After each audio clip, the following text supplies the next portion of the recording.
तर श्री स्वामी समर्थ. आज आम्ही मुंबईहून अक्कलकोटला पोहोचलेलो आहे सध्या. आता पुढचे व्हिडिओ आम्ही आता पुढे मंदिरात गेल्यावरती बनवतो आणि तुम्हाला सर्व दर्शन कसं येतो आम्ही ते तुम्हाला दाखवतो. चला, धन्यवाद. चला.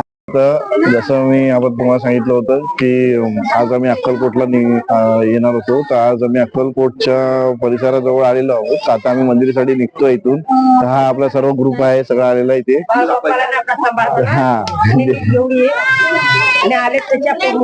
अशा प्रकारे आम्ही आता निघतोय मंदिरात जायला. जसं की आपण पाहत आहात, आपण अक्कलकोट मधील पहिले आपण इथे आलेलो खंडोबा मंदिर मध्ये, जिथे स्वामींचे पहिले इथे आगमन झाले होते. तिथे आज आपण इथे आलेलो आहोत. हे आहे खंडोबा मंदिर. तिथून आपण पुढे स्वामींचं जिथे अक्कलकोट मंदिर आहे तिथे आपण निघत आहोत. श्री स्वामी समर्थ. तुम्हाला सांगितल्याप्रमाणे आम्ही सर्वजण आता स्वामी महाराजांच्या मंदिरात आलो आहोत. तर तुम्ही यातील काही दृश्य पाहू शकता.